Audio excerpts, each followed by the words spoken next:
Hello everyone, and a very warm welcome to the territory of cinema. If you enjoy our content, please remember to subscribe to the channel and hit that like button. Today we are going to be discussing the 1990 film Predator 2. The sweltering heat of Los Angeles becomes the backdrop for a brutal turf war, a simmering tension between rival drug cartels that spills out onto the streets in bloody exchanges. Detective Mike Harrigan, a tough-as-nails LAPD veteran whose career has been a relentless pursuit of justice, often bending the rules in his commitment to clean up the city, finds himself deeply entrenched in this violent mess.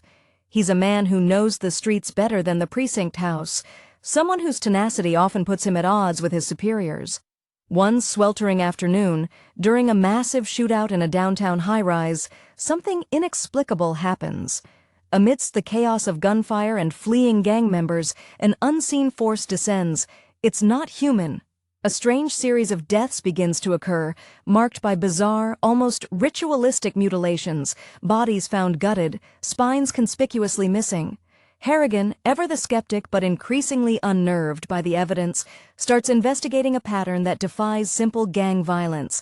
His pursuit draws him into conflict not just with the criminals, but with a shadowy government contingent, led by the coldly efficient Peter Keyes.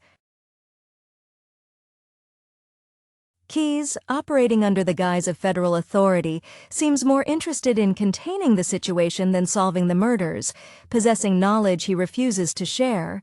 The Predator, this extraterrestrial hunter drawn to Earth by the scent of intense conflict, views the urban gang war as its new hunting ground.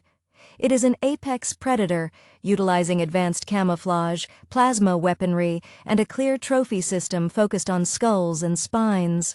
The film subtly hints at the creature's lineage, suggesting an ancient connection to Earth and perhaps a clandestine monitoring of human violence, a theme that plays into the idea of hunters always seeking worthy prey across millennia. Harrigan's partner, Danny Archuleta, a younger officer looking up to Harrigan's relentless drive, becomes an early victim, targeted and taken by the creature in a terrifying display of power. This loss fuels Harrigan's obsession. His investigation leads him to a strange ally, the mysterious scientist Leona Cantrell, who slowly begins to grasp the scope of what they are facing.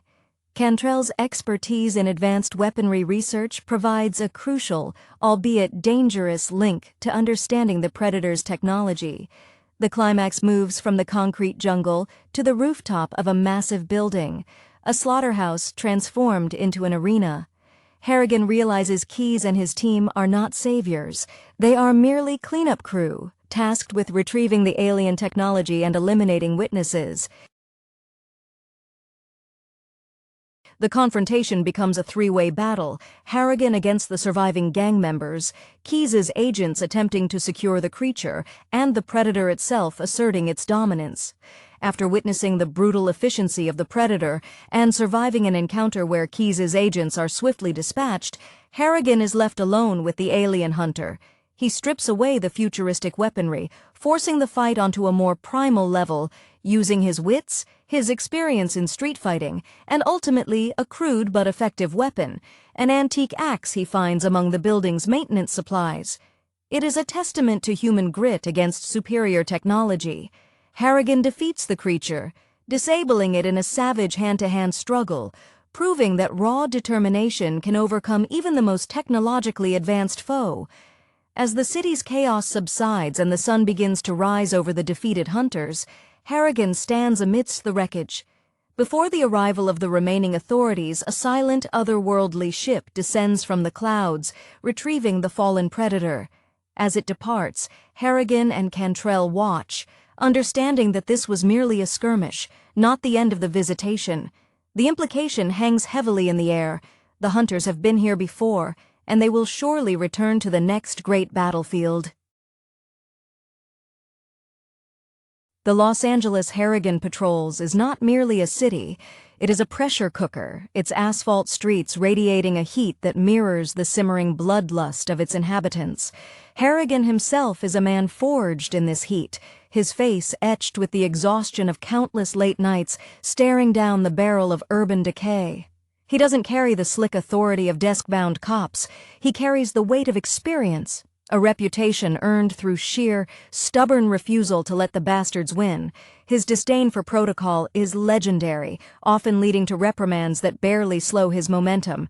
When the predator enters the fray, it doesn't just kill, it imposes a terrifying structure onto the existing anarchy. The way the first few victims are displayed, skinned with surgical precision, their vertebrae cleanly removed, screams of a professional, albeit alien, hunter.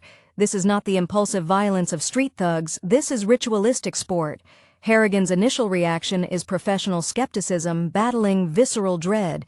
He recognizes patterns in violence, but this pattern belongs to no known playbook. Peter Keyes, the government man, steps in like a damp blanket smothering genuine investigation.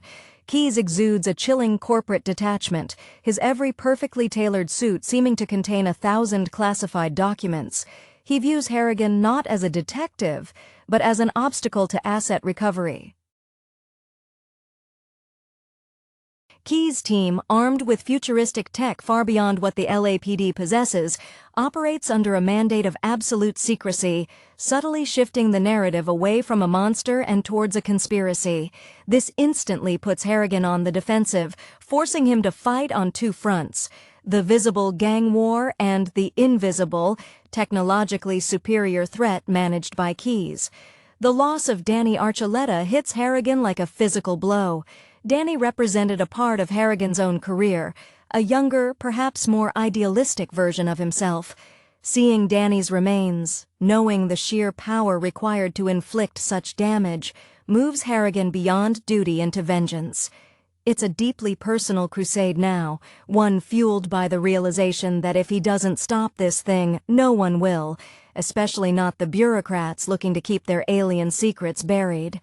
Leona Cantrell, the scientist, provides the necessary bridge between street-level reality and the impossible physics of their adversary. She is likely a woman used to the sterile environment of labs, now thrust into the grime of Harrigan's world. Her insights into the Predator's thermal camouflage and energy weapons give Harrigan a fighting chance, transforming the impossible threat into a quantifiable, albeit incredibly difficult, target. Her presence validates Harrigan's madness. He is not chasing phantoms. The final confrontation on the skyscraper rooftop is less a tactical engagement and more a descent into savagery. When Harrigan realizes Keyes is prepared to sacrifice everyone to cover up the existence of the creature, even turning weaponry on Harrigan, the detective's alienation is complete. He fights with a focused fury, discarding the reliance on failing police backup or untrustworthy federal agents. The choice of the axe is brilliantly symbolic. Stripping away plasma casters and cloaking devices forces the predator to fight on human terms, brute strength meeting primal weaponry. Harrigan utilizes the very environment, the verticality, the close quarters, to neutralize the alien's technological advantage. His victory is not clean. It is messy, bloody, and born of pure, adrenaline-fueled survival instinct, the hallmark of a man who has always fought dirty when necessary. The quiet aftermath, punctuated by the silent descent of the massive, unseen ship, solidifies the film's concluding theme: humanity is observed. Harrigan's survival has been noted, perhaps even respected by the returning alien superiors, but the larger context remains unchanged. They have merely retrieved their fallen champion from a designated hunting ground.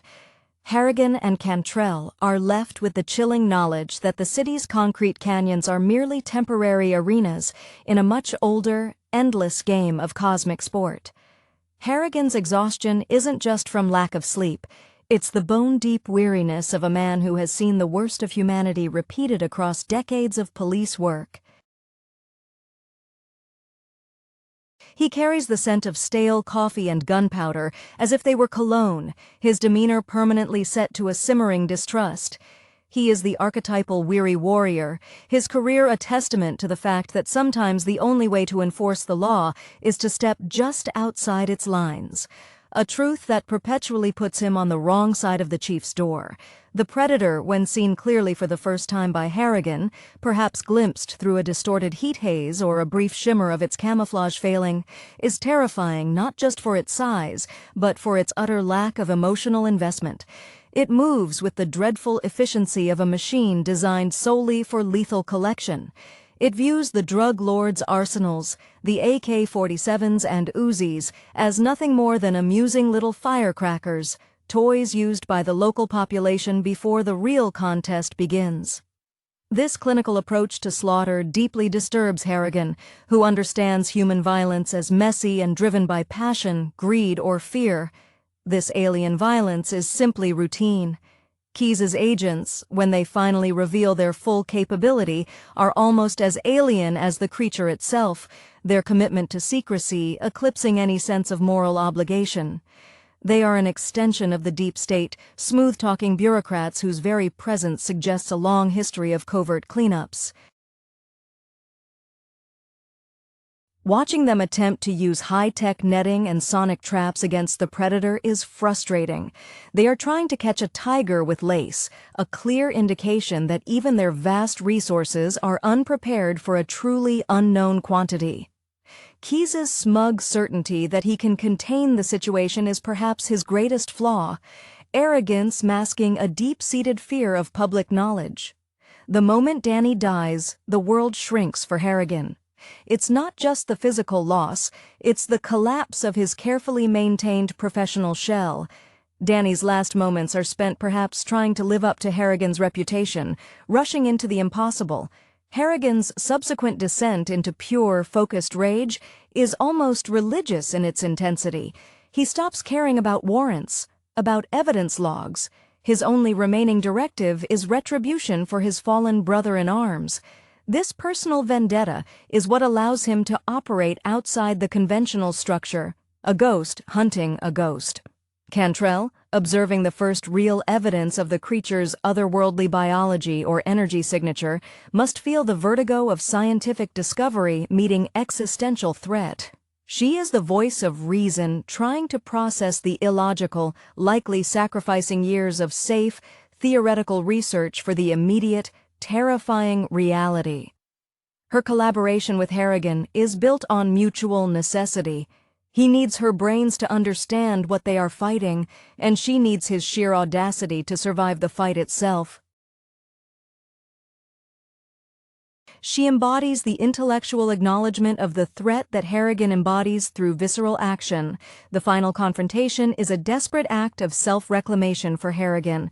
When he hacks at the predator with the axe, it's a loud, messy declaration that human spirit, honed in the brutal testing ground of the streets, cannot be entirely suppressed by advanced weaponry. Every swing is a rejection of Keyes' hidden government and the alien's superior technology.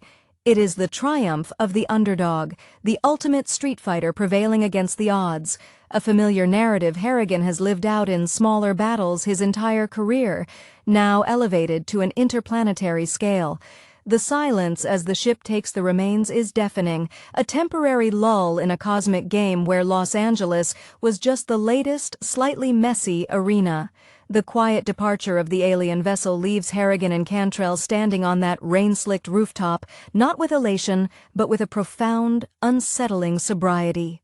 The immediate threat is gone, vaporized along with the federal agents who tried to contain the situation through suppression rather than solution. Harrigan, breathing heavily, the weight of the antique axe feeling suddenly insignificant in his hands, surveys the wreckage. The victory tastes like ash because it is provisional. They have won a battle against a scout, perhaps, or a localized hunter, but the system that sent it remains untouched, vast, and indifferent. Cantrell, likely checking her instruments, her hands trembling slightly not from fear, but from the adrenaline crash following immense scientific validation, understands the implications better than most. She knows they have breached a massive secret, one that the shadowy government agencies, perhaps even Keyes' handlers, will now scramble to bury even deeper. For Harrigan, the detective, this realization means his career is truly over. He can no longer return to booking petty thieves. He has seen too much, and men like Keyes make sure that witnesses to anomalies do not linger long in positions of authority. He is now either a target or, at best, a closely monitored asset. The narrative shifts from immediate survival to long-term implication. Harrigan, the man who lived by the code of the street, now faces a global, indeed galactic, conspiracy. His next move cannot be to file a report. It must be to disappear or to prepare for the next inevitable visitation. The film concludes not with the cheers of arresting a major criminal, but with the chilling knowledge that the Earth, particularly its violent, chaotic locales, is catalogued and periodically visited for sport.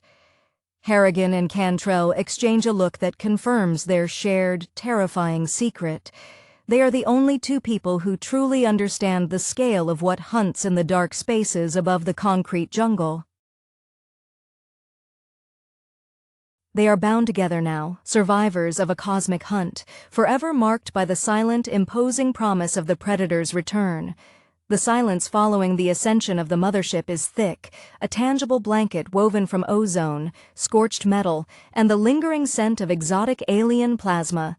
Harrigan doesn't bother wiping the grime or the creature's viscous blood from his face. Those marks are badges now, proof of an impossible truth.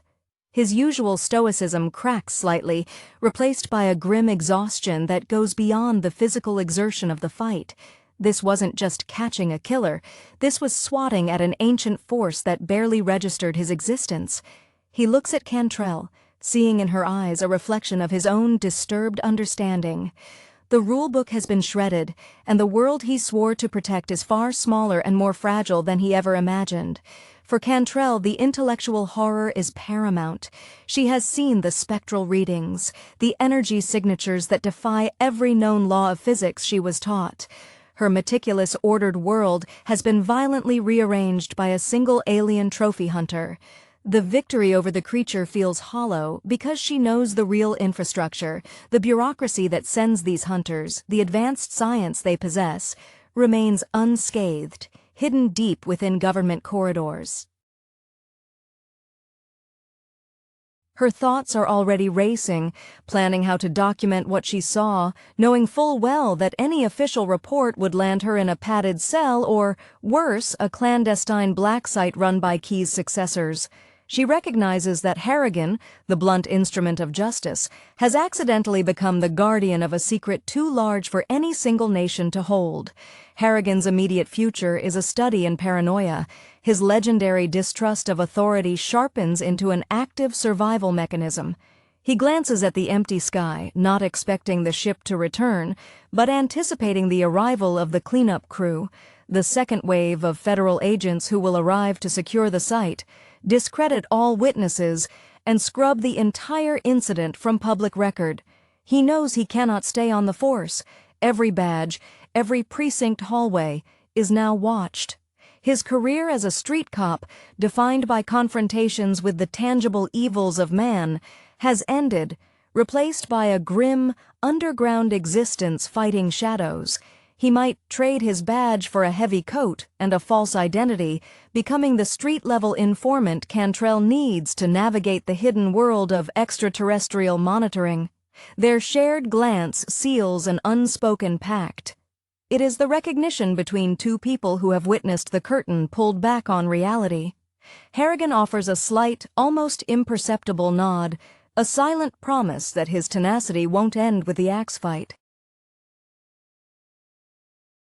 If the predator represents a cosmic law of might makes right, Harrigan represents the persistent, messy, indomitable spirit of humanity that refuses to stay cold. They are no longer just a cop and a scientist.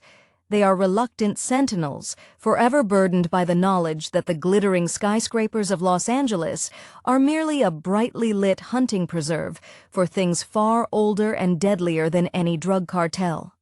The lingering silence on the rooftop is not peaceful.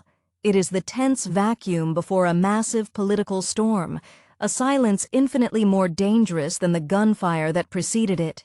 Harrigan, still physically vibrating from the exertion of fighting something that shouldn't exist, feels the adrenaline receding, leaving behind a cold, hard residue of institutional betrayal. He looks down at the scattered remnants of Key's elite team, men who died not by the aliens' claws but by their own misplaced arrogance in thinking they could manage such a threat. These weren't heroes. They were custodians of denial, and now their failure ensures Harrigan's isolation. For Cantrell, the scientific validation is tainted by immediate dread.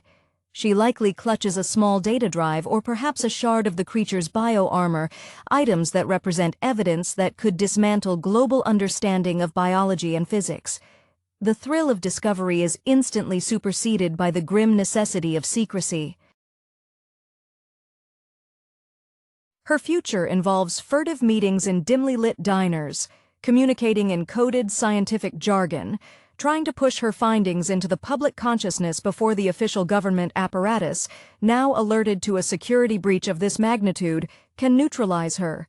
She knows that scientists who discover too much often end up funding very quiet, very remote research facilities. Harrigan's mind is already mapping escape routes. The city that was once his domain now feels like a cage wired by invisible surveillance. He considers his old contacts, the informants, the crooked desk sergeants, and dismisses them all. The level of secrecy involved here transcends typical police corruption. This is national, perhaps planetary, security failure. He pictures his small, cluttered apartment and knows it needs to be abandoned immediately. He is trading the tangible danger of the street for the pervasive, invisible threat of the cover-up. His evolution is complete. The hard-nosed cop has become an operative in his own self-appointed shadow war. Their bond solidifies not through words, but through shared proximity to oblivion.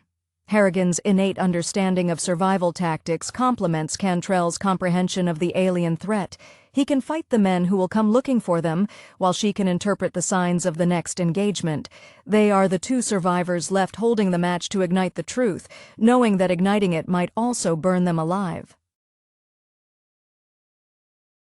The implication of the departing ship, that humanity is merely an entertainment venue for a technologically superior race, is a philosophical nightmare that Harrigan, the pragmatic street fighter, must now carry alongside his physical wounds. They look down at the sprawling, unaware city below, a city still embroiled in its mundane human wars, completely oblivious to the fact that it just narrowly escaped being judged and discarded by celestial sportsmen. The dawn breaking over Los Angeles does little to dispel the oppressive weight of what has transpired. Harrigan, peeling himself away from the ledge, feels the chill of the morning air biting through his sweat-soaked uniform, a stark contrast to the alien heat signature he was just grappling with. He gives Cantrell a curt nod, a gesture that acknowledges their shared insanity and their mutual necessity. There is no time for emotional decompression.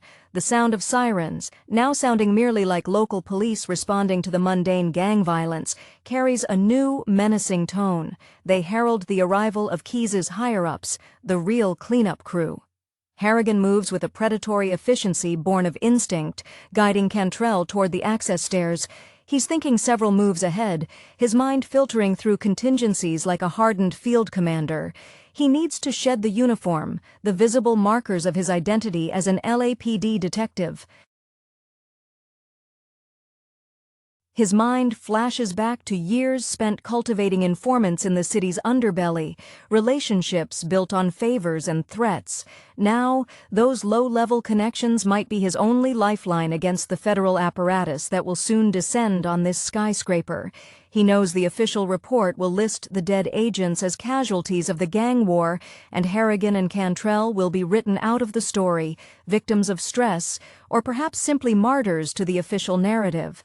Cantrell, whose expertise lies in quantifying the unknown, is desperately trying to secure the empirical evidence.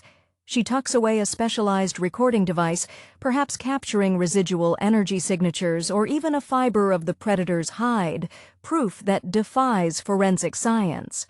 Her hands, usually steady for precise measurements, now shake with the urgency of a revolutionary attempting to smuggle forbidden texts past an authoritarian regime. She understands that confronting the threat was the simpler part. Surviving the ensuing conspiracy is the true test of their mettle. They have not just fought an alien, they have challenged the foundations of human knowledge and the power structures built on its controlled release. As they slip down the stairwell, leaving the rooftop spectacle to the inevitable arrival of men in unmarked black sedans, Harrigan feels a strange sense of clarity. His career, defined by constant battle against the concrete evils of man, has reached its inevitable apotheosis. He is no longer fighting for jurisdiction or arrests, he is fighting for reality itself. The Predator, in its brutal simplicity, forced Harrigan to shed every layer of bureaucratic pretense and fight as pure, determined human will. The victory, messy and solitary, was achieved through methods entirely incompatible with the world that will now attempt to erase it. They descend into the city, two profoundly changed individuals walking away from an encounter that proves the true darkness doesn't hide in alleyways, but stalks the voids between the stars, occasionally pausing to hunt where the conflict is thickest. Harrigan sheds his uniform pieces methodically as they navigate the labyrinthine service corridors of the massive building, the heavy fabric feeling suddenly like a liability, a beacon signaling his official status to the converging federal response teams. He strips off the jacket first, tossing it into a rarely used industrial incinerator chute, a symbolic farewell to the law he once served, which clearly failed to account for intergalactic hunters.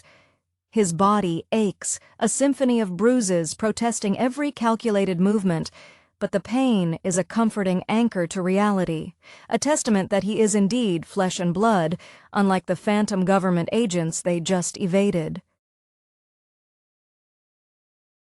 Cantrell, having quickly changed into nondescript clothing she prudently kept stored in her vehicle or perhaps a hidden bag within the building's maintenance access, seems to draw energy from the conspiracy surrounding them. Where Harrigan uses brute survival instinct honed by years on the street, Cantrell uses intellect as her shield. She is mapping the known secure communication frequencies used by Keyes's immediate superiors, hypothesizing about the chain of command responsible for monitoring these extraterrestrial arrivals. She speaks in hushed tones, her voice tight with suppressed excitement and fear, detailing the likely protocols for site neutralization, which means silencing them both permanently. She mentions concepts like Project Oversight and Containment Tier Gamma, jargon that confirms Harrigan's worst suspicions. This isn't a one-off incident, it's institutionalized secrecy. Their path takes them through a loading dock area, thick with the smell of diesel and spoiled refuse, a far cry from the pristine labs Cantrell is used to, yet suddenly feeling safer than any official precinct. Harrigan utilizes an old contact, a low-level union foreman he once helped out of a messy drug charge years prior, exchanging a promise of future silence for immediate, untraceable transit out of the downtown core. This is the value of a man who lived by the unwritten rules. His network of debts and favors becomes his emergency exit plan. The foreman doesn't ask questions, only takes the offered cash and points them toward a discreet vehicle waiting in a neighboring warehouse district, a battered van that screams anonymity. As they pull away from the shadow of the skyscraper, Harrison catches a final glimpse in the side mirror of black SUVs beginning to converge on the building's perimeter, a silent confirmation that the erasure has begun. He glances at Cantrell, who is already hunched over a modified laptop, running encryption algorithms. He realizes their partnership is not about justice in the conventional sense, no arrests, no courtroom drama. It is about preserving a truth too monumental to be allowed to vanish. Harrigan, the veteran cop who always sought the physical fight, has found himself in a war fought entirely in the shadows of information, armed only with the primal will to survive and the scientist who can prove they weren't hallucinating. Their journey now begins not against monsters, but against the very systems designed to protect humanity from inconvenient truths. The battered van rattles through the early morning traffic, a mundane vessel carrying cargo of cosmic significance. Harrigan grips the steering wheel, his knuckles white, finding a strange comfort in the vehicle's anonymity. It's the antithesis of the flashy, identifiable police cruiser he usually commands. He feels lighter without the uniform, stripped down to the essential function of survival. His focus is entirely on the road ahead, but his periphery is dominated by the silent, data-driven intensity of Cantrell beside him.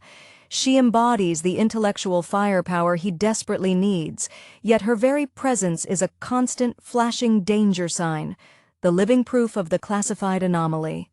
Cantrell, now deep into her encryption work, doesn't look up, but her voice cuts through the road noise with professional urgency. She relays fragments of intercepted communications, deciphering the immediate response plans of the agency that employed Keyes. They're implementing hard lockdown on the area, Mike. They're prioritizing asset retrieval over casualty identification. That means they're sweeping for any remaining technological signature, and if they find us near any residual trace, we become part of the gang-related cleanup statistic. She emphasizes the term asset retrieval with utter contempt, highlighting the government's objectification of the alien technology, treating the predator as mere hardware rather than a lethal entity. Harrigan absorbs this information, translating bureaucratic threats into physical probabilities. If they are hunting for energy signatures, staying in areas with high electronic activity is suicide. He needs to move them out of the grid, back toward the kind of forgotten edges of the city he used to frequent when chasing runners who couldn't afford a decent hideout. He pulls a sharp, almost reckless maneuver, cutting across several lanes to enter an older, less maintained stretch of highway, where surveillance cameras are likely defunct or poorly maintained. This maneuver, illegal and utterly instinctive for him, earns a slight appreciative nod from Cantrell. She recognizes the value of his street wisdom over any map program. He considers the psychological toll. He survived the hunt, but now he must outrun the keepers of the secret. The predator was predictable in its primal rules. The government agencies are unpredictable, operating on layers of deceit. Harrigan feels a kinship with the forgotten, the discarded elements of society, the junkies, the petty criminals he used to arrest, because they too exist outside the system's primary vision. They are going to have to adopt that invisibility. He recalls the sheer, horrifying scale of the alien ship retrieving the corpse. It wasn't a military craft, it was a conveyance, suggesting a civilization vastly more ancient and powerful than humanity's own nascent space programs. This realization strips away any lingering pride in his victory. It was merely the equivalent of swatting a mosquito that wandered into the wrong suburban backyard. As the van speeds toward the unknown periphery, Harrigan knows their objective has shifted from reaction to proactive defense. They must find a way to release the information Cantrell possesses before the shadowy organization neutralizes them, effectively turning the hunter into the hunted by the very authorities sworn to protect the public. The quiet ride is saturated with the heavy understanding that they are now fugitives in their own city, the price of seeing the truth being exile from the normal world. The highway gives way to a sprawl of neglected industrial parks, buildings that stand as monuments to forgotten manufacturing booms. Here the van's rattling is less conspicuous, swallowed by the echoing emptiness of massive corrugated iron warehouses. Harrigan parks the vehicle deep within the shadow of a defunct smelting plant, its hulking silhouette offering temporary visual camouflage against the harsh morning light. This area is familiar territory to Harrigan, a landscape of dead ends and undocumented corners he once navigated as a detective, pursuing leads the brass wanted ignored. Now, these forgotten zones are their sanctuary. Cantrell, having successfully routed her initial encrypted data, burst through several untraceable back channels, a process she describes as throwing digital chaff into the hurricane, leans back, finally allowing a fraction of exhaustion to show. Her face is pale, drawn taut by the intellectual strain of wrestling with secrets that defy human comprehension. "They've locked down the local police frequencies relating to the high-rise incident, Mike," she reports, her voice lowered instinctively. "They're using Homeland Security protocols now, routing everything through secure federal command lines. Keyes wasn't just some mid-level operative. He was a regional manager for an ongoing extraterrestrial asset monitoring program. The sheer scope of the operation is breathtakingly arrogant. Harrigan absorbs the bureaucratic threat, translating it into tangible dangers. He checks the perimeter, his eyes constantly scanning. utilizing the defensive posture ingrained by years of anticipating ambushes. He knows that if federal agents are deployed, they won't be knocking politely. They will arrive with warrants signed by ghosts and force authorized by national security directives. So, they're not just worried about the monster getting out, Harrigan murmurs, wiping grease from his hands with a torn piece of cloth. They're worried about us proving it was there. The predator was their problem. We are now their primary liability. He accesses a hidden compartment he maintained under the floorboards of the van, a small cache of cash, untraceable burner phones, and outdated but reliable analog surveillance equipment. This is the real Harrigan, the one who never trusted digital footprints. He hands Cantrell a burner phone. We go analog now. Every signal we send, they can triangulate. For the next phase, we rely on what we can see and what we can physically move. You get your hard data ready, but until we find a way to broadcast it where they can't scrub it, somewhere internationally recognized perhaps, we operate in the blind spots of the system. The quiet of the industrial park settles around them, a deceptive peace. Harrigan, leaning against the cold metal of the van, feels the heavy mantle of responsibility settle upon him. He didn't sign up to defend the planet from alien trophy hunters, nor did he volunteer to fight the U.S. government. Yet, here he is, a rogue cop and a fugitive scientist, attempting to expose a truth so vast it threatens to consume them both. The embers of his old career have been refined into the fierce, singular focus of a protector of a reality no one else believes in. They wait now, not for rescue, but for the next necessary confrontation, ready to dive deeper into the underbelly of human deception. The stale air of the smelting plant offers little comfort, smelling instead of rust and the lingering ghost of industrial failure, a perfect metaphor for the entire governmental structure they are now fighting against. Harrigan finds a perverse sense of belonging in this derelict space. He is just as obsolete to the modern, clean-cut federal agents as these towering, silent furnaces. He observes Cantrell as she meticulously prepares her evidence, understanding that her scientific documentation is now the only tangible weapon they possess against an enemy that wields interstellar technology. She is handling data chips like vials of highly unstable nitroglycerin, acutely aware that one slip-up in handling or transmission means annihilation of the truth. Harrigan's immediate focus is on securing their flank against the inevitable physical sweep. He moves through the shadows of the plant with the ease of a predator in its own territory, using the broken machinery for cover. He's thinking about the predator's brief time on Earth. It didn't come for a resource. It came for sport, meaning it was likely drawn by the massive concentrations of violence already present. This suggests a recurring pattern. Earth's most violent conflicts are invitations. This thought sends a fresh spike of dread through him. If the drug war drew one, what level of global conflict would draw the main hunting party?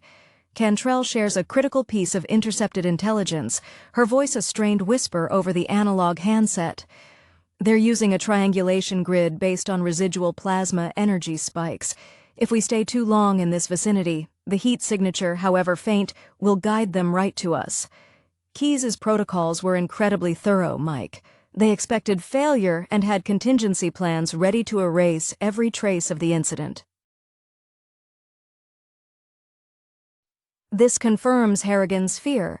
They are dealing with an organization that treats catastrophic failure as a routine logistical problem to be managed via total information suppression. Harrigan secures a heavy rusted metal grate, wedging it strategically near a secondary access point, creating a noisy, obvious barrier that will slow down any immediate, quiet infiltration. We need to move toward the coast, he decides abruptly. The ocean offers noise, distraction, and a wider avenue for escape if we get cornered. Plus, I know a few people down near the docks who owe me favors deep enough to ignore the sight of a government task force. He knows this is a desperate measure, relying on the very criminal element he spent his career policing, but necessity has erased the lines between right and wrong. As they climb back into the rattling van, Harrigan catches Cantrell's gaze. There is a shared exhaustion, yes, but beneath it, a hard kernel of revolutionary zeal has formed. They are no longer trying to return to normalcy. Normalcy is the lie they are actively fighting against. Harrigan, the man who once wanted nothing more than to retire quietly after cleaning up his precinct, is now preparing for an unknown duration of fugitive existence, hunted by men more dangerous than any alien, because these men operate under the guise of protection. The engine turns over, sounding too loud in the eerie silence of the industrial graveyard, and they pull out, driving toward the chaos of the city's periphery, hoping the noise of the port will drown out the silent, looming threat from above. The drive toward the Pacific coast is a grinding descent into the city's forgotten arteries, a landscape where broken neon signs illuminate shattered dreams rather than commerce. Harrigan navigates the maze of storage yards and deserted shipping containers with an almost intimate knowledge, recognizing the faded, spray-painted territorial markers of gangs whose violence was, ironically, the least of their worries. Every shadow seems capable of concealing a drone or a government operative, turning the simple act of driving into a high-stakes tactical exercise. His constant vigilance has sharpened his senses to an unnerving degree. He notices the way a pigeon takes flight too abruptly, or the specific low hum of a vehicle that doesn't belong to the local traffic. Cantrell, meanwhile, has transitioned from data scrambling to tactical surveillance. She uses an old, bulky pair of binoculars, enhanced with a discreet, non-traceable thermal lens scavenged from her lab equipment, scanning rooftops and elevated vantage points. She occasionally murmurs observations to Harrigan, her voice low and strained, pointing out anomalies that would be invisible to the naked eye. Mike, 3 blocks ahead, intersection of 11th and Alameda, a black utility van's standard-issue chassis, but the roof rack modifications don't match typical municipal vehicles. Too clean, too purposeful. This observation confirms Harrigan's dread. The government cleanup crew is employing sophisticated, off-the-books surveillance units, blending professionalism with clandestine methods. Harrigan doesn't react outwardly, simply easing the van into the slow lane and signaling an intent to turn 2 blocks later, effectively using the city's congestion as a shield. The betrayal cuts deeper now that he understands the structure behind Keys. It wasn't about keeping a monster secret. It was about managing a lucrative, recurring hunting territory and covering up the inevitable loss of human assets. Like Danny. That realization fuels a cold, persistent fury, a quiet resolve far more dangerous than his earlier explosive rage. He knows he cannot kill his way out of this like he dealt with the Predator. He must outthink the bureaucracy that has deemed him an expendable loose end. Reaching the docks is like entering a different, rougher ecosystem entirely. The air is thick with salt brine and the smell of decaying fish, masking any faint electromagnetic signature Cantrell might be inadvertently giving off. They find the contact, a grizzled longshoreman named Sal, whose face looks carved from granite and sea-weathered wood, loitering near a stack of rusting shipping containers marked for scrap. Sal owes Harrigan for burying a hit-and-run involving Sal's nephew years ago. The exchange is swift and devoid of pleasantries. Harrigan pushes the wad of cash toward Sal, accepting the keys to a heavily modified, rust-pocked trawler named the Cassandra. "She's seaworthy, Harrigan, but she runs loud," Sal rasps, not meeting his eyes, focused instead on the cash. If the feds come sniffing, they'll look for sleek speedboats, not floating scrap metal. Get out past the shipping lanes, the water plays hell with their fancy trackers. As they board the trawler, the deck vibrating underfoot with the low thrum of an overworked diesel engine, Harrigan glances back toward the looming skyline of downtown Los Angeles. It looks impossibly distant, a glittering, civilized illusion built upon a foundation of managed lies. He locks eyes with Cantrell, who is already preparing the limited navigation gear. They are abandoning the concrete jungle for the vast, unpredictable expanse of the Pacific, betting their lives on the idea that the government's reach, while vast, has limits when applied against a decommissioned fishing vessel disappearing into the fog line. Their fight has just left the alley and entered the deep water, a place where the rules of the terrestrial police force hold no sway. The transition of the predator mythos from the steamy, claustrophobic jungles of Central America to the neon-drenched, rain-slicked concrete canyons of 1990s Los Angeles marked a bold, if sometimes uneven, shift in tone and setting for the franchise. Predator 2, directed by Stephen Hopkins, traded the primal survivalism of the original for a more overt urban action narrative, aligning itself more closely with the contemporary gritty cop thrillers of the era, a sensibility perhaps influenced by the success of films like Lethal Weapon or RoboCop. Danny Glover steps into the lead role as Lieutenant Mike Harrigan, a hard-nosed LAPD detective whose career is defined by an uncompromising dedication to the street-level truth, often putting him at odds with his superiors and the corrupt bureaucracy that defines the fictionalized, volatile Los Angeles he navigates. Glover, fresh off his iconic run as Roger Murtaugh in the Lethal Weapon series, brought an established gravitas and weary cynicism to the role of the veteran cop. This familiarity made his transition into the sci-fi action genre smoother for audiences, grounding the unbelievable threat within a recognizable, flawed human framework. Harrigan is less the specialized commando than Arnold Schwarzenegger's Dutch Schaefer. He is the working-class hero forced to confront an enemy beyond his jurisdiction or understanding. The film immediately establishes a contrast between the alien hunter and the human environment. The jungle afforded the predator anonymity and natural camouflage. The city provides only artificial cover. The film ingeniously uses this contrast, showcasing the creature's advanced technology, its cloaking device, plasma caster, and thermal vision, against the backdrop of high-rise rooftops, crowded subway cars, and grimy meat-packing facilities. This urban warfare elevates the stakes from simple military engagement to a chaotic public safety nightmare, mirroring the anxieties of urban decay prevalent in cinema at the time. Crucially, Predator 2 deepens the lore of the Yautja species by introducing the concept of a hunting hierarchy and ancient tradition. The introduction of Peter Keyes, played by Gary Busey, serves as the necessary exposition delivery system, revealing the existence of a secret government agency tasked with monitoring and containing extraterrestrial incursions. Busey, known for his intense, unpredictable screen presence, perfectly embodies the government operative, professional, ruthless, and harboring secrets too dangerous for the LAPD. Keyes' backstory, vaguely suggesting involvement in past conflicts, perhaps referencing events from the first film or the creature's documented history, provides the context that the original deliberately withheld.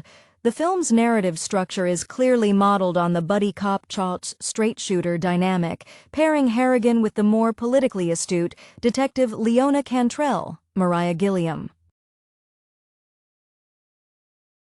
While this partnership helps drive the procedural aspects of the investigation, following the trail of grisly, ritualistically displayed bodies, it occasionally slows the momentum built by the creature's rampages.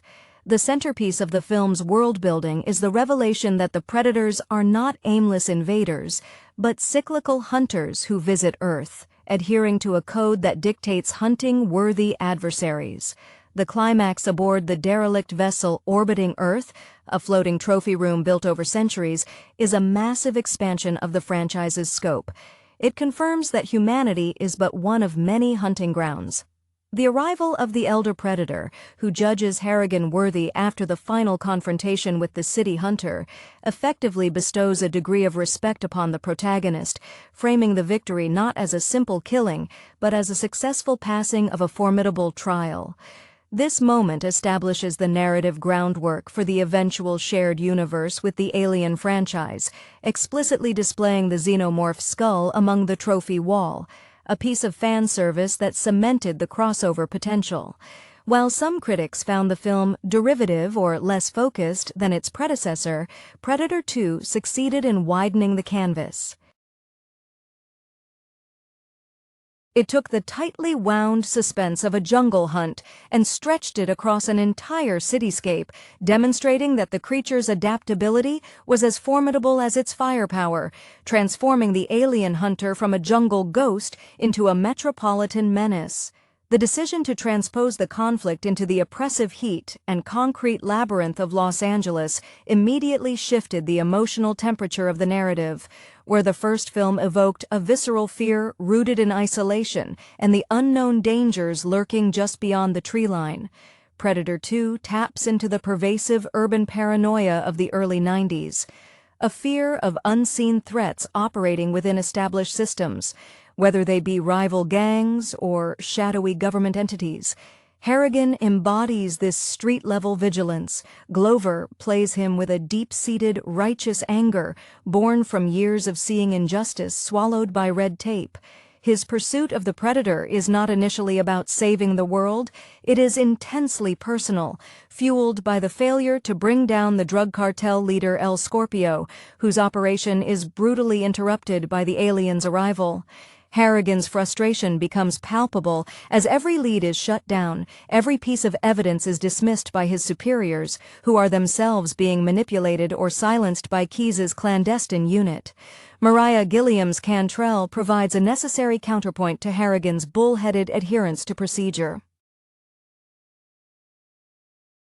She is observant, capable, and perhaps more attuned to the political machinations at play, recognizing early on that the violence they are investigating transcends typical gang warfare.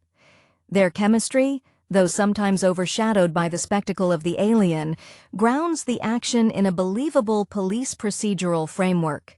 They operate under the increasing sense that they are hunting something that the city itself is trying to conceal. The action sequences in the urban setting offer a different kind of exhilaration. The famous sequence aboard the subway train where the Predator uses its technological superiority to dismantle both police officers and cartel members in near darkness is a masterclass in localized terror. It's a confined space, robbing the human characters of the tactical advantages of distance that the jungle offered. The creature moves from being an external threat to an internal infection within the very fabric of the city's infrastructure. Furthermore, the film utilizes the cityscape's verticality brilliantly. The Predator's ability to traverse rooftops, using elevated highways and skyscrapers as its personal hunting grounds, emphasizes its mastery over the three-dimensional environment, a clear evolution from the two-dimensional plane of the jungle floor. Gary Busey's Peter Keyes is fascinating precisely because of his calculated coldness. He is the antithesis of Harrigan's passion. Keyes views the Predator not as a monster to be killed, but as a specimen to be catalogued, studied, or weaponized.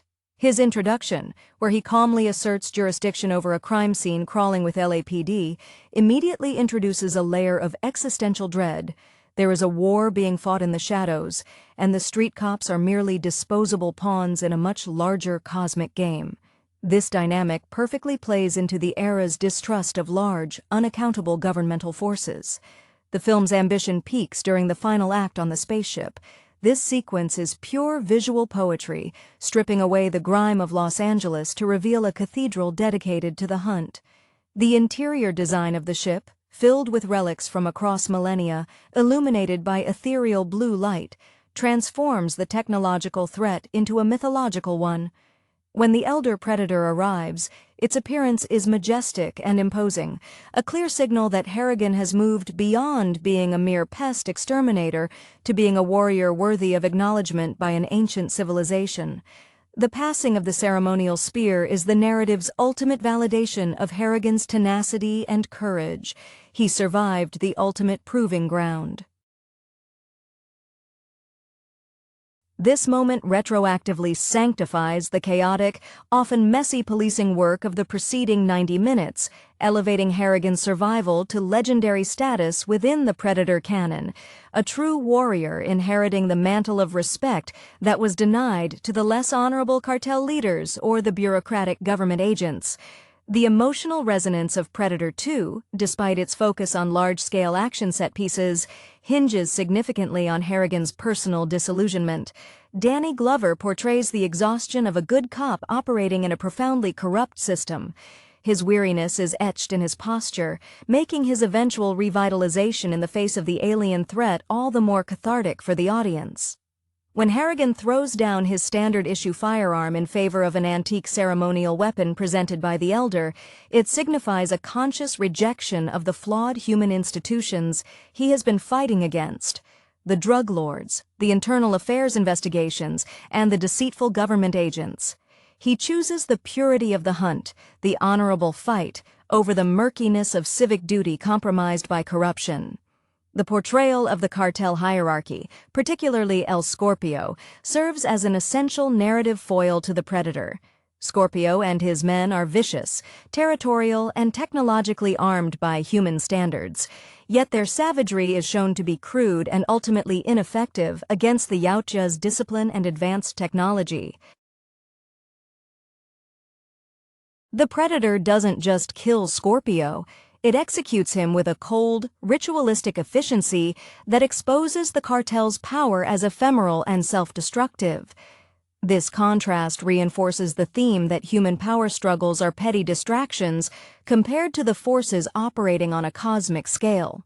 Furthermore, the visual language employed by Hopkins in depicting the Predator's infiltration of the city speaks volumes about the creature's predatory instinct versus human chaos.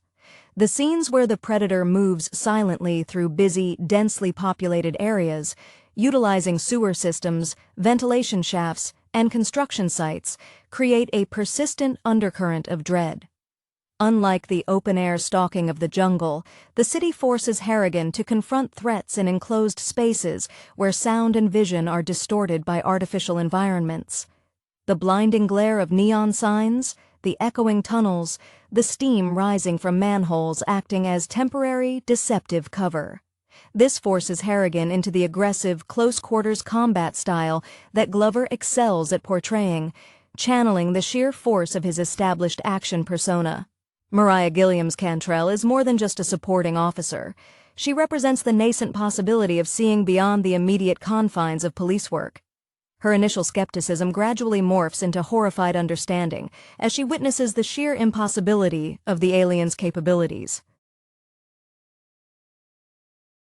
Her perspective acts as the audience surrogate, absorbing the reality of the situation before Harrigan is physically dragged into the alien confrontation zone. Her fate, though leaving her behind as Harrigan ascends to the ship, underscores the film's thematic decision to place the ultimate judgment and the final battle outside the jurisdiction of earthly authority. The visual climax aboard the Predator ship is deliberately designed to evoke awe and terror simultaneously. The ancient trophies, illuminated in that cool, otherworldly light, strip the hunter of its monstrous exterior and clothe it in the mantle of an elite, near-mythological warrior caste. The Elder Predator's decision to spare Harrigan and bestow the ceremonial weapon is a narrative masterstroke that transforms the film's resolution from mere survival to earned status. Harrigan doesn't just defeat a monster, he passes an examination set by an intergalactic fraternity, a validation that far surpasses any commendation he would have received from the compromised LAPD brass. This infusion of ancient, almost feudal honor into the high-tech science fiction setting is what distinguishes Predator 2 as a bold, albeit sometimes overstuffed, expansion of the established mythology. The thematic resonance of Predator 2 lies heavily in its unflinching critique of modern urban environments and the brittle nature of human societal control when faced with truly superior, focused intelligence. The concrete jungle, often perceived as the pinnacle of human dominance and organization, is swiftly reduced to a hunting preserve. The film suggests that the supposed advancements of civilization, skyscrapers, mass transit, dense population centers, offer no true protection. In fact, they provide a multitude of vectors for the Predator to exploit. Where the first film questioned humanity's place in the natural order, this sequel questions humanity's place in the galactic order, positioning our advanced urban sprawl as merely an elaborate, noisy cage ripe for easy culling. The specific selection of Los Angeles as the backdrop is also deeply symbolic. In 1990, L.A. was frequently depicted in cinema as a crucible of social tension, gang violence, and institutional corruption, a city perpetually on the verge of boiling over. The Predator arrives precisely when the city's internal conflicts, the drug wars between the cartels, and the volatile interactions with the police are at their peak. This allows the alien to move through the fray almost unnoticed, the bodies left behind by the Yautja easily mistaken for the collateral damage of existing human violence. This ambiguity is the creature's ultimate camouflage. Its acts of savagery blend seamlessly into the background noise of the city's already high mortality rate. Harrigan's desperate attempts to rally support are constantly undermined by the official narrative that seeks to downplay or reclassify the bizarre killings as something mundane, such as a particularly brutal gang escalation, thus protecting the facade of civic order. Keyes's governmental faction, while ostensibly dedicated to protecting Earth, operates with a chilling utilitarianism that mirrors the Predator's own code, albeit on a far less honorable scale. They are willing to sacrifice countless civilians and police officers to maintain secrecy and containment, viewing Harrigan as an unpredictable liability rather than an asset.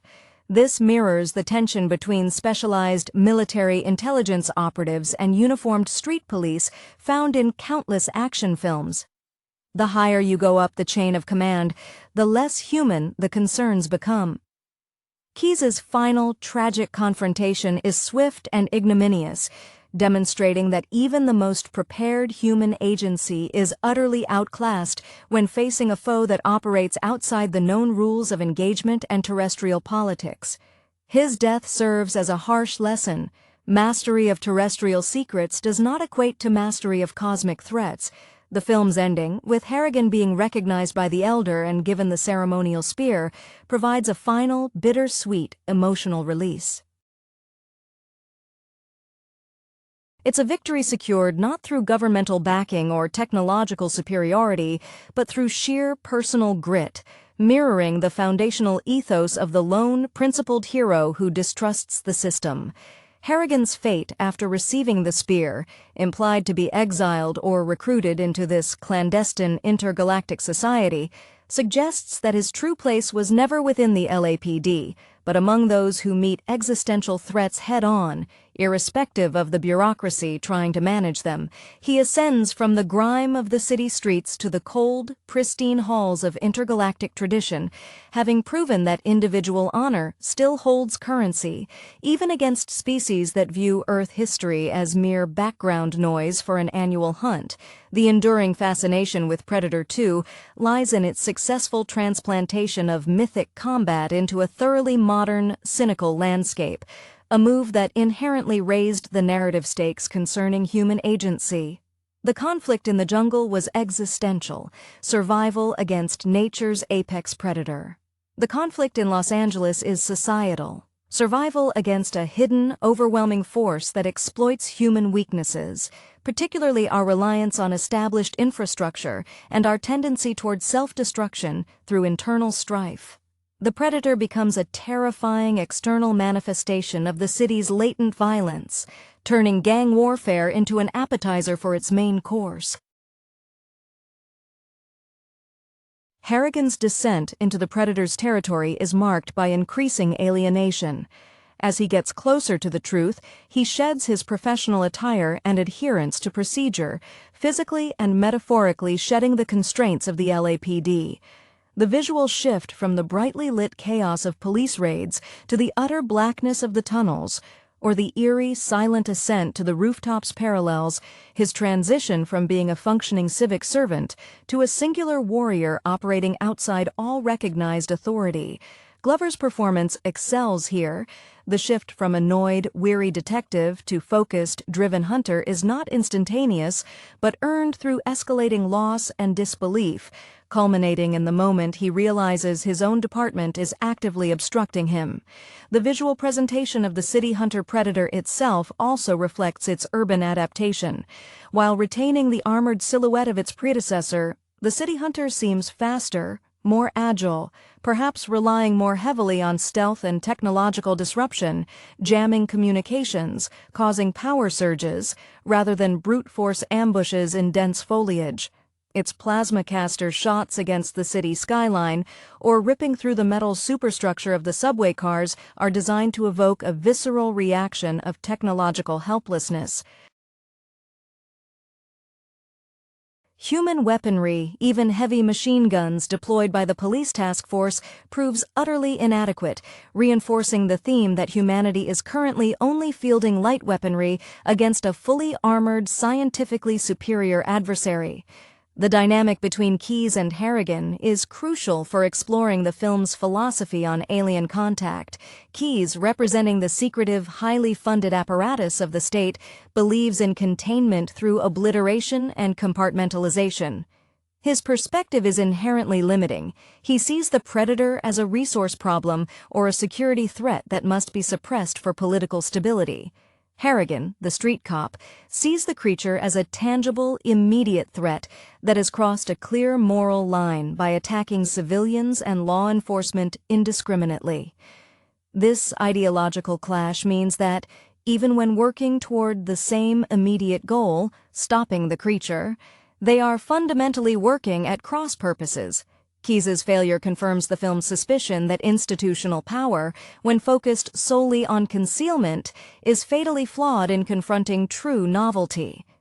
The final confrontation on the ship transcends the grounded action of the previous sequences, operating on a level of mythological grandeur. The lighting, the cool, almost sterile interior against the deep black of space, emphasizes the alien nature of the arena. When the elder predator appears, it acts as the ultimate arbiter of honor, a figure of undeniable ancient authority. The bestowing of the spear is more than a trophy, it is a transference of recognition. Harrigan is deemed worthy by the hunters themselves. This moment validates the film's entire journey. The chaos, the corruption, the violence of the city, all coalesced into a single, pure test of will that he passed according to the predator's own archaic, brutal code of conduct. It offers the audience a rare closure where the flawed human protagonist is acknowledged and elevated by the very force that sought to destroy him. The enduring impact of Predator 2 ultimately rests on its success in rebranding the creature's threat profile, shifting it from an apex predator in a natural ecosystem to a disruptive, almost mythological entity operating within the constructed reality of human civilization. The film daringly suggests that our highest achievements in engineering and social organization are ultimately transparent veneers easily pierced by a persistent, patient hunter. The city hunter's meticulous, almost artistic display of carnage, hanging victims from scaffolds or dramatically impaling them, isn't mere overkill. It's a statement of dominance intended for a higher audience, perhaps the elder predators who oversee the hunt, making the Los Angeles streets a temporary, violent gallery. This elevated sense of purpose extends to Harrigan's personal transformation. His journey mirrors that of a classic Western hero forced out of his territory and into an arena where the rules of his jurisdiction no longer apply. The initial scenes depict him bound by departmental regulations and the constant scrutiny of internal affairs, symbolized by the ever-present threat of suspension or paperwork slowing down his investigation. When he finally enters the alien spaceship, he is stripped bare of these human constraints. The environment itself demands a different kind of heroism, one rooted in instinct and honorable combat rather than procedural adherence. His final, almost gladiatorial face-off with the city hunter feels less like a police action and more like a ritual sacrifice where the victor earns passage to a higher echelon. Mariah Gilliam's Cantrell, while sidelined for the final sequence, represents the ordinary world attempting to process the impossible. Her reactions provide the necessary bridge between the gritty realism of the LAPD procedural framework and the surreal sci-fi climax. She witnesses enough to understand that the official explanations are lies, yet she lacks the sheer reckless drive or the existential desperation required to follow Harrigan into the extraterrestrial confrontation. Her survival underscores the idea that some truths are too profound, too dangerous, for the established order to contain or even fully comprehend. Only the truly uncompromising outcast can face them. Gary Busey's Keys, meanwhile, acts as the conduit for the film's darker commentary on governance. His organization's existence implies that the government has been managing, perhaps even weaponizing, alien encounters for decades, hiding a vast, terrifying reality from the populace. This subtext resonates with the era's growing skepticism toward authority. When Keys meets his end, crushed and displayed by the Predator not out of malice, but efficiency, it symbolizes the utter failure of terrestrial power structures to command or control universal forces. He dies clinging to protocols and suppression tactics, while Harrigan wins through direct, honorable engagement. The culmination of the film, the passing of the spear, is the essential narrative payoff that justifies the entire urban relocation. It validates Harrigan's entire career of battling the system. He wasn't fighting for bureaucratic accolades, he was fighting for the right to exist with integrity. The spear, ancient and powerful, is a tangible symbol that true authority resides not in badges or titles, but in demonstrated capability against the greatest possible challenge. Predator 2 thus functions as a highly stylized, if occasionally tonally inconsistent, parable. In a world increasingly defined by complex, hidden systems of control, the only path to true vindication lies in rejecting those systems and confronting the unknown with uncompromised courage. The film's commitment to expanding the Predator lore through the Elder Predator's judgment scene elevated the entire franchise from mere monster movie spectacle to something akin to science fiction mythology. This scene functions as a solemn, almost religious ceremony, stripping away the chaos of the preceding urban warfare to reveal a stark moral accounting. The elder predator, characterized by its aged appearance and calm demeanor, a clear contrast to the younger, more aggressive city hunter, represents tradition, discipline, and the ancient covenants that govern the Yautja species. Its appearance is a moment of profound narrative weight, signifying that the hunt is governed by rules far older and more respected than any earthly law Harrigan has ever known. Danny Glover's portrayal of Harrigan in this final sequence showcases a profound shift from reactive cop to proactive warrior, having fought through the established human power structures only to find them actively hostile or irrelevant. His quiet acceptance of the challenge offered by the Elder is framed by absolute exhaustion mixed with a strange sense of purpose.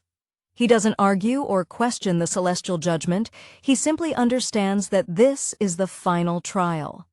The granting of the spear acts as a retroactive blessing on every bruised knuckle and every bureaucratic headache he endured.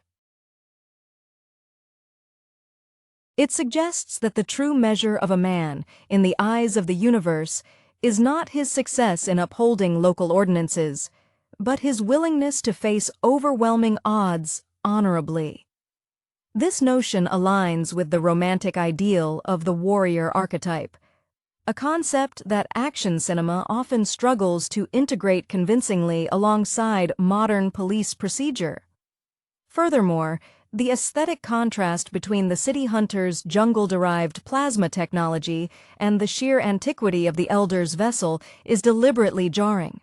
The ship is less a piece of gleaming, futuristic hardware and more a floating museum constructed from the spoils of countless hunts across galaxies. This environment immediately renders the previous acts of urban violence as footnotes in a much grander history. The fleeting glimpse of the xenomorph skull, the canonical payoff, is not just fan service, It's a thesis statement for the entire expanded universe, confirming that the threats Harrigan faced are part of an eternal, multifaceted cosmic struggle, positioning humanity as players in a league far beyond terrestrial geopolitics. The film's willingness to allow the protagonist to walk away, recognized by the enemy faction rather than simply survive the conflict, is a notable departure from standard action film resolutions. Harrigan doesn't return to the LAPD for commendation. He leaves the system entirely. This conclusion reinforces the thematic argument that institutional power, represented by Keyes and the LAPD command, is fundamentally incapable of dealing with true existential threats, which require a personal, almost spiritual commitment to confrontation. Predator 2, though often criticized for its uneven pacing and tonal shifts between cop drama and sci-fi horror, ultimately succeeds by crafting a unique mythos where the gritty reality of urban policing collides violently with the grand, unforgiving code of an interstellar hunting aristocracy. The film's critique of human governance is perhaps most effectively articulated through the stark contrast between the Predator's disciplined, hierarchical society and the fractured, self-serving nature of both the criminal underworld and the shadowy government agency. El Scorpio's cartel operates on greed and brute force, a system built on quick power grabs that proves brittle against the Yautja's systematic approach. Conversely, Peter Keyes' unit, while possessing superior intelligence-gathering capabilities, they know about the Predators, after all, suffers from bureaucratic paralysis and an overriding obsession with secrecy over immediate tactical success. Their primary objective is not to defeat the alien, but to ensure its existence remains unknown, a directive that compromises their ability to fight effectively. Keyes' ultimate demise, occurring while he is attempting to enact a containment protocol that Harrigan has already circumvented through direct action, symbolizes the dead end of secretive, detached authority. Harrigan's emotional trajectory is one of necessary purification. He begins the film tainted by the frustrations of dealing with corrupt internal politics and the violence he cannot control through conventional means. His fight against the Predator becomes a cleansing fire. When he finally faces the city hunter in the slaughterhouse, an environment appropriately primal and messy, it is a battle fought on Harrigan's own terms, direct, physical, and devoid of political maneuverings. The sheer physical toll visible on Glover's face during this sequence communicates the immense effort required for a man of his age and background to match the speed and strength of the alien. It is a victory achieved not through superior technology, but through tenacious will and a willingness to endure pain that his high-tech adversaries do not seem to comprehend. The use of the cityscape as a weaponized environment also speaks to Harrigan's resourcefulness. He leverages the urban infrastructure against the Predator in ways the Jungle Commando could not have conceived. Utilizing steam vents for visual obfuscation, navigating complex vertical structures, and using the city's own electrical grid to momentarily disable the creature, these are the improvisations of a man intimately familiar with the environment he is sworn to protect. This grounds the spectacular science fiction elements in a tangible, relatable form of urban warfare, demonstrating that street smarts, when combined with courage, can momentarily overcome technologically advanced extraterrestrial dominance. Ultimately, the film posits that true nobility is found outside the conventional frameworks of power. Harrigan is not rewarded by the state he served. He is validated by the very alien civilization that threatened it. The elder Predator's gesture transforms the entire conflict from a mere defense of Earth to a test of individual character recognized across species lines. This quiet, powerful validation contrasts sharply with the noisy, ultimately meaningless recognition that Harrigan would have received, or been denied, by the LAPD chief or the federal agents. He trades his badge and his city for a spear and the silent respect of the Yautja hunting grounds, achieving a form of liberation that his commitment to the corruptible human system could never have afforded him. Predator 2 thus serves as a strange, compelling fable about finding integrity in the face of overwhelming, technologically superior adversity by shedding all earthly allegiances. The decision to introduce the Predator's complex social structure aboard the trophy ship provides a necessary philosophical ballast to the otherwise straightforward action beats of the Los Angeles narrative. This ancient lineage suggests that the Yautja are not merely invaders seeking a random kill, but a nomadic warrior caste adhering to millennia-old traditions of sport and honor. This elevates the conflict from the territory of military engagement to the realm of mythological trial. The very architecture of the ship, a vast, silent repository of galactic hunting history, emphasizes human insignificance. Earth is merely one stop on a long, cyclical itinerary. This framework subtly reframes the entire film. Harrigan wasn't fighting for the LAPD's jurisdiction, but for the right to be recognized by an empire whose history dwarfs that of human civilization. This historical weight makes Harrigan's final acceptance all the more poignant.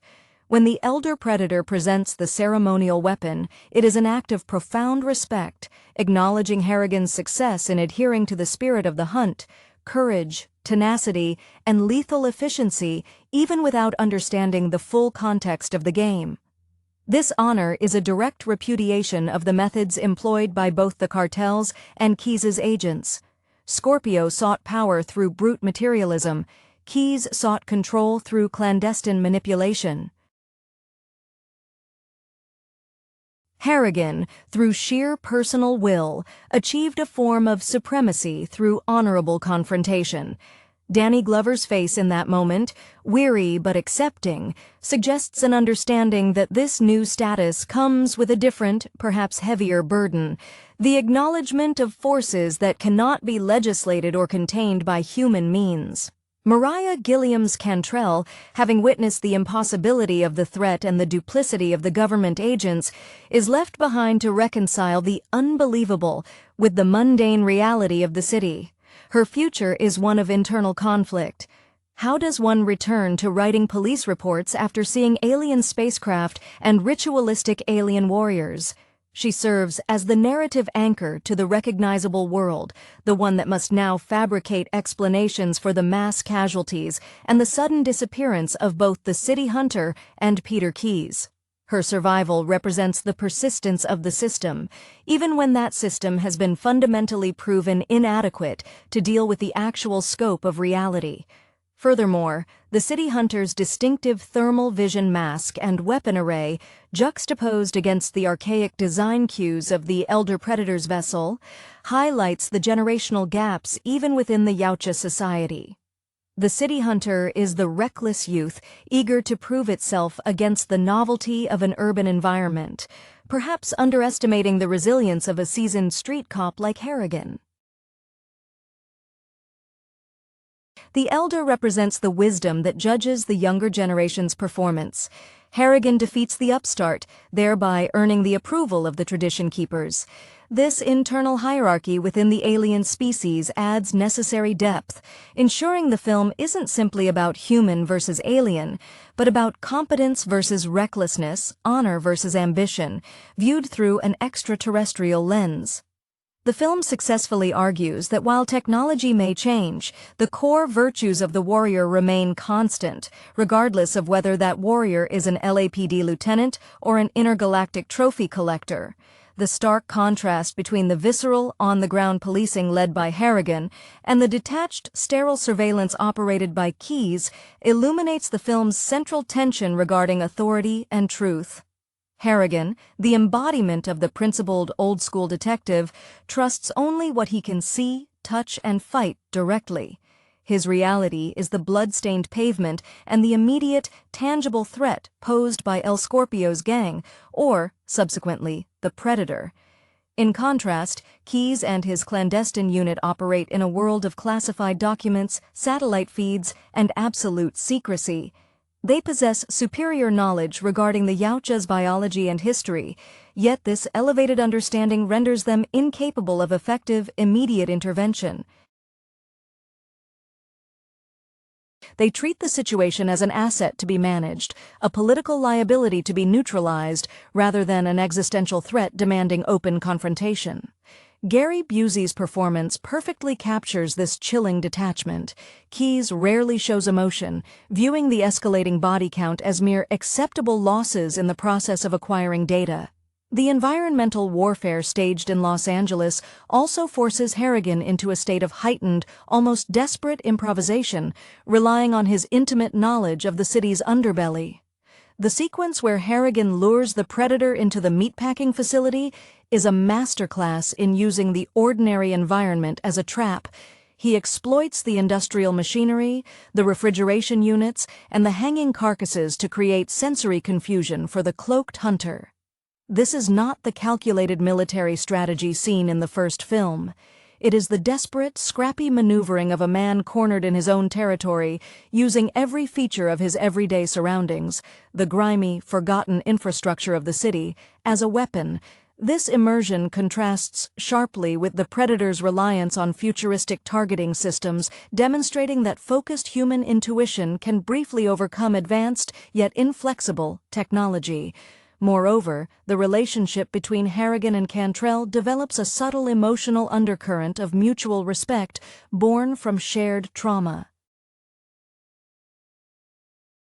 Cantrell is the first within the LAPD hierarchy, outside of Harrigan's immediate team, to genuinely grasp the monstrous reality they are facing.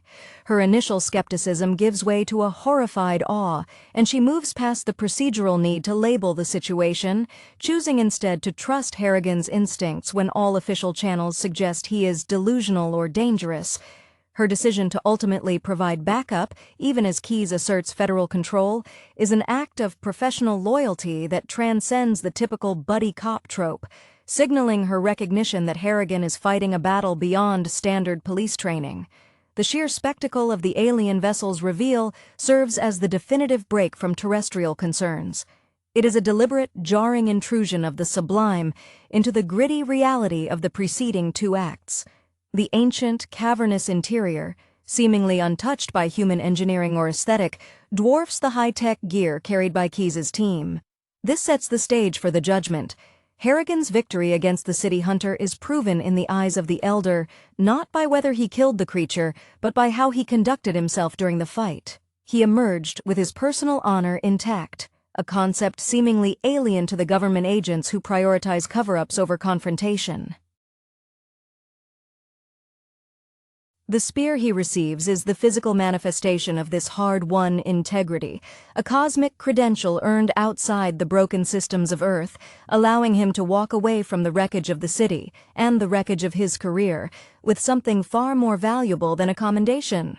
The final moments of Harrigan's confrontation, particularly his tacit acceptance of the Elder Predator's decree, cement the film's preoccupation with antiquated codes of conduct prevailing over modern bureaucratic control.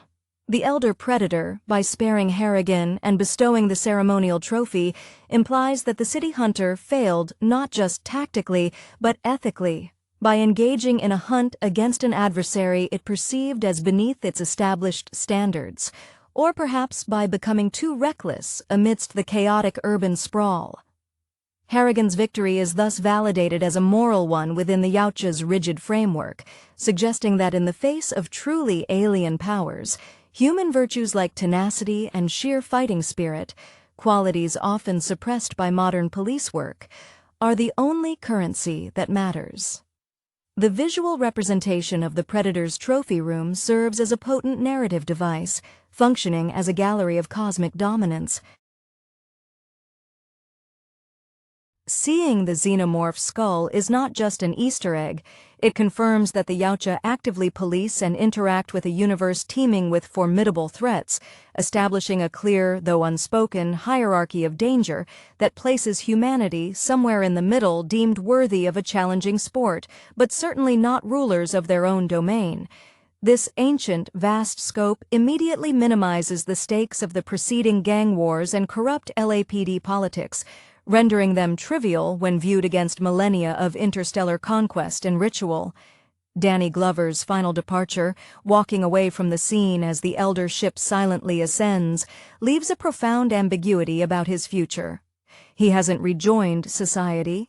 He has been elevated, or perhaps exiled, to a life operating outside human norms, a silent guardian or perhaps a captive initiate in the grand predator tradition. This open-ended resolution rejects the neat closure typical of mainstream action films. Harrigan doesn't receive a parade. He receives a destiny dictated by an alien warrior caste. This suggests that true heroism in this universe often leads one away from the comfort and recognition of society into a solitary existence defined by the standards of the most formidable adversaries one has overcome. Mariah Gilliam's Cantrell is left to face the messy aftermath, the official cover-up, the suppressed evidence, and the psychological toll of witnessing the impossible. Her role becomes that of the reluctant witness, forced to live within the lie. Her inability to follow Harrigan onto the ship symbolizes the boundary between those who can transcend the system through sheer force of will and those who must remain behind to manage the fallout and perpetuate the necessary comforting falsehoods of governance. She embodies the struggle of the dedicated public servant whose reality has been shattered by forces they are institutionally obligated to deny. Ultimately, Predator 2 functions as a darker, more cynical exploration of the American city than its predecessor did of the jungle. It suggests that the urban environment, full of internal fractures and systemic corruption, provides the perfect breeding ground for such sophisticated threats to exploit the very structures humans build for security. The film's lasting comment is that the greatest danger isn't the alien lurking in the shadows, but the human propensity to conceal, corrupt, and ultimately fail to recognize true virtue when it presents itself in the form of a solitary, determined detective fighting outside the lines. Hello everyone, and a very warm welcome to the territory of cinema. If you enjoy our content, please remember to subscribe to the channel and hit that like button. Today we are going to be discussing the 1990 film Predator 2. The sweltering heat of Los Angeles becomes the backdrop for a brutal turf war, a simmering tension between rival drug cartels that spills out onto the streets in bloody exchanges. Detective Mike Harrigan, a tough-as-nails LAPD veteran whose career has been a relentless pursuit of justice, often bending the rules in his commitment to clean up the city, finds himself deeply entrenched in this violent mess. He's a man who knows the streets better than the precinct house, someone whose tenacity often puts him at odds with his superiors. One sweltering afternoon, during a massive shootout in a downtown high-rise, something inexplicable happens. Amidst the chaos of gunfire and fleeing gang members, an unseen force descends. It's not human. A strange series of deaths begins to occur, marked by bizarre, almost ritualistic mutilations, bodies found gutted, spines conspicuously missing. Harrigan, ever the skeptic but increasingly unnerved,